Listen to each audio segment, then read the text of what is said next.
Olá a todos, bem-vindos a mais um vídeo do nosso canal no YouTube. Eu sou o professor Mário. Hoje nós vamos comentar o texto publicado chamado A Perda da Tradição e Sua Retomada. E antes de qualquer coisa, eu vou responder a um comentário que foi feito ali na publicação. Já vou aproveitar para isso, né? Então, um rapaz disse que o argumento que nós levantamos ali era um argumento porco, porque hoje em dia, certo? Esta nossa geração, segundo ele, é uma geração que está retomando a tradição pela primeira vez em não sei quantas gerações aí, certo? Que era uma geração não revolucionária em não sei quanto tempo. E eu fiquei pensando, bom, eu não sei que pesquisa ele fez para chegar nessa conclusão, né? Porque realmente quer me parecer que há muitos revolucionários ainda nesta geração, e sim, alguns conservadores, algumas pessoas que querem retomar a tradição, como sempre houve em todas as gerações, desde que existe um tal movimento revolucionário, digamos assim, certo? E, bom, enfim, né? Talvez agora esteja mais claro que existem essas pessoas, porque existe a internet, não sei, o que ele está pensando, né? Mas realmente não é nem isso que nós estávamos falando, que eu estava falando no texto, né? Porque ele estava falando propriamente de que hoje em dia existem pessoas votando em políticos de direita ou sedizentes de direita, não sei o quê, e não é nada disso que o texto está falando, certo? Então vamos usar este comentário para nós tentarmos esclarecer do que nós estamos falando ali, porque realmente não tem nada a ver com estar votando num político de direita ou ter mais pessoas votando em políticos de direita. Isso aí não faz a menor diferença, tá? Para o nível de discussão que nós estamos falando aqui, se existem políticos de direita recebendo votos, tá? Nós não nos importamos tanto com isso quanto esse rapaz aí que fez o comentário que para ele, né, não ser revolucionário é isso, votar em políticos de direita, tá? Vamos começar o texto aqui. Contrário ao que se pensa, perder a tradição é algo normal. A tradição já foi perdida inúmeras vezes e tantas quantas foi encontrada. Ou melhor, apenas uma vez ela não foi, em nosso caso. Mas não se desespere ainda, pois se você entendeu bem, percebeu que perder a tradição faz parte da beleza da tradição. É claro que há perdas e perdas. As mais graves causam crises maiores.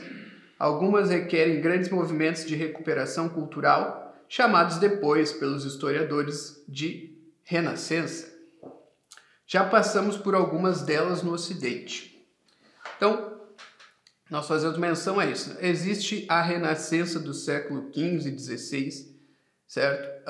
Como movimento cultural ali, que envolvia pintores, envolvia também peças de teatro, envolvia literatura, até filosofia em algum sentido, a recuperação de alguns... E tudo veio na esteira da recuperação de alguns textos da antiguidade clássica greco-romanos, etc., a poética de Aristóteles, em alguma medida, vai influenciar nisso, certo? Mas essa não foi a única renascença, ou pelo menos hoje em dia os historiadores falam de várias outras renascenças, como a carolíngia, da época de Carlos Magno, também a do século, digamos assim, século XIII, ali onde com a escolástica se fala numa espécie de renascença também. Mas é sempre que existe, digamos assim, uma grande geração de intelectuais ou artistas, ou as duas coisas, se pode falar, então, de uma renascença, certo? Após, subentende-se, um período de queda ou diminuição dessas atividades, tá? Em geral, também isso aí é meio discutível, tá? Às vezes, quando se fala de um período de queda, se fala de uma idade das trevas também, né? Embora esse conceito também já esteja, graças a Deus, caindo em desuso, tá? Mas também, muitas vezes, há um mal entendido ali, porque existem grandes obras também nesses períodos não tão famosos, digamos assim, da história da cultura, certo? Então, beleza. É disso que nós estamos falando, né? Então, claramente, aí já fica claro que nós não estamos falando de política, nem de longe, tá? Não é, nosso assunto aqui não é esse, nós muito raramente tratamos esse assunto só como desculpa para falar de algum outro aspecto da cultura, porque essas coisas se interpenetram, sim, tá? Mas nós nunca vamos ficar discutindo nem política do dia, mas nem também política da antiguidade, certo? Realmente não é o nosso tema. Nossa questão aqui é renascença cultural e recuperação de uma tradição cultural. E quanto a isso, sempre existe quebras. Essa é a tese geral aqui desse texto, certo? Quando há a passagem de uma geração para outra, é natural que uma nova geração, né, principalmente ali naquele período da entrada da idade adulta dessa nova geração, ela queira se destacar pensando que é algo de novo realmente na história da humanidade, que chegou para fazer uma diferença, para mudar as coisas como são. Isso é tudo muito típico da juventude e por isso nós brincamos, inclusive citando o Nelson Rodrigues, que o jovem tem que fazer uma coisa da sua vida, que é envelhecer, porque é isso que também é um pouco envelhecer, no caso amadurecer, que é descobrir que, bom, cara, essas tuas ideiazinhas que tu acha que são tão novas ou tão especiais, na verdade não são, na verdade são velhas ideias com uma nova roupagem, no máximo, se é que existe uma nova roupagem mesmo nelas, tá? Então vamos continuar aqui, né? E isso aí acontece muito na cultura também, né? Então vem a história das vanguardas, não, aqui eu inventei um novo estilo, tá? E daí, como eu sou jovem, eu tenho muita energia, eu passo por cima dos velhos, né, da velha guarda, e aí por um momento eu brilho, assim, com o meu novo estilo, tá? Mas isso, em geral, né, se é algo bom, vai ter algum vínculo com a tradição. Se não tem, vai se perder, tá? É pura e simplesmente assim, tá? Mas a questão é essa, perder a tradição é normal. Vamos continuar. Perder a tradição é normal porque há novas gerações, como eu disse, e cada geração passa por um período em que se pretende inovadora, rebelde, criadora de novos valores, assim como cada indivíduo passa pela adolescência, goste ou não. Depois que nós passamos pela adolescência, seja ela uma adolescência biológica ou espiritual, porque às vezes a biológica se prolonga no tempo mais do que deveria, então já se torna uma adolescência espiritual, tá? Depois nós passamos por isso que, de alguma forma, os hormônios se acalmam, né? Nós tendemos a dizer, putz, quanto tempo eu perdi com besteira na minha vida, né? Isso aí é a experiência quase que universal das pessoas, tá? Mas também, né, não vamos nos desesperar por isso. Hoje em dia muitas pessoas se desesperam. Quanto tempo eu perdi? Eu podia ter estudado, agora já não dá mais. Não é assim, tá, pessoal? Vamos lá. Porém, é da experiência humana a eventual percepção de que quaisquer novos valores são, na verdade, velhos, que já foram há muito rechaçados justamente porque levam a más decisões e a resultados perniciosos. Então é isso, né? O jovem nietzschiano que descobre Nietzsche, né, hoje em dia, achando que está fazendo uma descoberta de algo secreto, que foi ocultado e tudo mais, depois ele vai lá ler o Platão, em especial na República, e ele vê que existe ali uma refutação de um sujeito ali, que agora o nome me escapou, mas é no primeiro livro, tá? E ali o cara é, sem tirar nem pôr, um Nietzsche da época de Platão. Então o Nietzsche, né, que era tão crítico de Platão em diversos aspectos, ele já tinha sido refutado pelo Platão com, digamos assim, 2.300, 2.400 anos de antecedência, certo? E talvez isso doesse um pouco. Ele sabia disso, né? Ele sabia porque ele conhecia essas obras, então mesmo assim, né, ele foi lá e se afirmou, né, como um criador de novos valores. Eu sou uma crise que não sei o que, não sei o que, mas ele sabia que ele não estava falando nada de novo, né? Ele só estava repetindo um personagem de um diálogo platônico. No fundo, né? Vamos lá.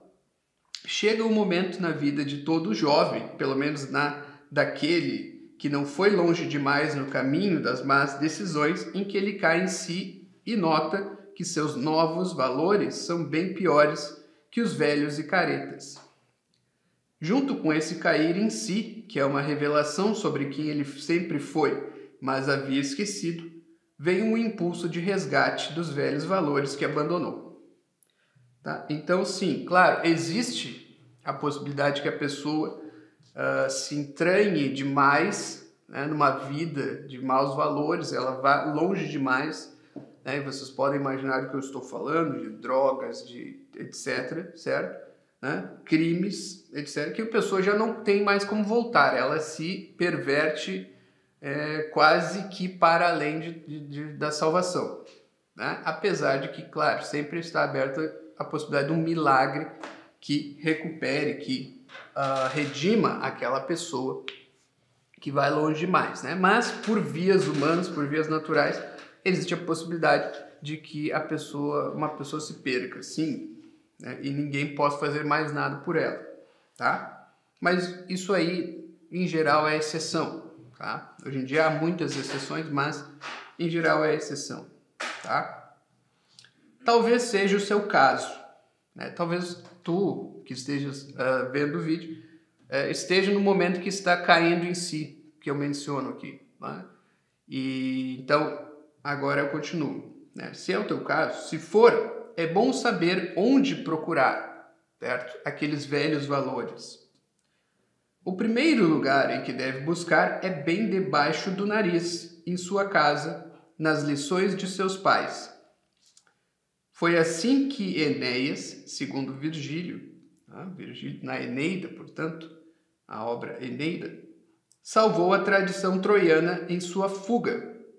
Ele tomou seu pai, Anquises, nas costas e o carregou para longe da cidade em chamas. Não esqueça de seus pais e de sua jornada. Então, sim, né? Também, às vezes, nós queremos voltar atrás nesse caminho, né, dos maus valores e olhamos para os nossos pais, não, mas eles não são o ideal, né? Eu vi, não sei, li, não sei quem, não sei o que, li a própria Eneida, e sim, aqui estão os verdadeiros valores. Eu olho para os meus pais, não, eles não encarnam nada disso. Meu amigo, mas na tua vida real, concreta, é os teus pais que, de alguma maneira, vão encarnar isso, tá? Mesmo que assim tu foste o adolescente, né, rebeldezinho, geralmente eles estão ali para segurar um pouco, refrear um pouco essas suas coisas. Então, em alguma medida, eles foram, sim, né, uma rocha para ti. Quase sempre, pelo menos, é assim. De qualquer forma, tu não podes te desligar dessa tua origem, tá? Então, assim, tu tens que ter um olhar para os teus pais, né? Em algum sentido, eles vão representar a tradição para ti, sim. Se tu não estás vendo, em geral, o problema está nos teus olhos. Tu não estás vendo, olhando direito, certo? Eles não têm que ser, né, o Roger Scruton, eles não têm que ser o Russell Kirk, certo? Não é isso que se trata. Não, eles têm que ser pessoas mais ou menos sensatas. Em geral, eles são, né? Em geral, os pais são sensatos. Senão eles não teriam uma família, não teriam, certo? Tido uma vida, trabalho, emprego, todas essas coisas, certo? Então, não esquece disso. Essa é a primeira coisa. Mas, além deles, a tradição, em especial a educacional, pode ser reencontrada em diversos outros lugares. Num professor que ainda ensina, num livro empoeirado e esquecido, numa obra de arte, numa canção bonita. A tradição não morre nem pode morrer. Porém, ela também não se impõe. Como uma mulher recatada, ela está à sua espera, esperando que você a reencontre em sua vida, de verdade, e não só no papo, tá? Então, aqui acaba o texto, tá? um último comentário, né? Num professor que ainda ensina. Então, sim, de novo, nós temos o hábito de criticar muito a educação atual, sim, mas há professores que ensinam, nem que seja um. Tu deves ter tido um bom professor na tua vida que tu podes olhar lá para trás e dizer, pô, esse professor era bom, ele se esforçava pelo menos, ele dominava o conteúdo, né? Não era sei lá, né, um Santo Agostinho, obviamente, mas era um baita de um professor e sim, tu tem que olhar para trás e lembrar dele. Por quê? Porque tu teve uma experiência concreta com esse professor. E isso vale muito, tá? Mas também, um livro empoeirado, né? Em geral, quantas pessoas têm livros nas suas casas, né? Dos pais, dos avós ainda, né? E nunca leem, né? Ah, não é esse livro aqui que eu tenho que ler, não é aquele outro. Nós vivemos falando isso aqui. Se tu tens um livro, por que não ler já ele? Por que ir atrás de livros que, né, tu não tens ainda? Ah, tem que fazer minha biblioteca, não sei o que, depois eu posso começar a ler. Não. Pode ser um livro empoeirado na tua casa ali, sem uso, né, que tu estás deixando de ler e é aquele livro que tu tens que ler, tá? Mas de qualquer forma, quando tu vais atrás da cultura, da tradição cultural, claro, tu vais ter que ir atrás de diversos livros. Depois tu vais adquirindo outros. Sim, tudo isso está subentendido. Então, numa obra de arte, às vezes é um artista da tua cidade, tá? Às vezes é um músico, né? Há ainda muitos bons músicos por aí, certo? Às vezes é um pintor, né? Muito interessante. Várias dessas coisas. Qual é digamos assim, a lição final aqui desse texto? Bom, nós temos que procurar na nossa vida concreta, tá? Antes de qualquer outra coisa. Não ficar sonhando que, se eu tivesse nascido em Paris, daí sim eu ia ter à minha disposição os melhores museus, eu ia ter à minha disposição as catedrais e não sei o que. Cara, mas não rolou, tá? Então tu vai ser procurar aqui no Brasil, né? Em primeiro lugar, né? Procurar nos livros que existem aqui, nos livros que estão traduzidos e também se utilizar depois de outras ferramentas e tal. Tem que olhar uma imagem na internet, então não sei o que. Tá, não é o ideal, mas podes fazer isso. Não deixe de viver no teu lugar, tá? Não deixe de ver onde tu vives realmente, tá? Procures aqui porque tu vais encontrar exemplos com os quais tu pode te relacionar, conviver, tá? E isso aí faz toda a diferença. Tá? É dessa tradição que nós estamos falando, tá? Não é aquilo lá, né? Porque o cara... Né? Nós estamos vendo muitas pessoas votando em políticos de direita. Isso aí é passageiro. Né? O cara pode ter um monte de gente votando em político de direita e ele perde. E aí? Que bem isso fez? Né? Que grande mudança isso fez na cultura geral? Bom, não muito. Tá? Mas se tu fores buscar a cultura na tua vida, isso vai mudar a tua vida mesmo. Tá? Eu garanto.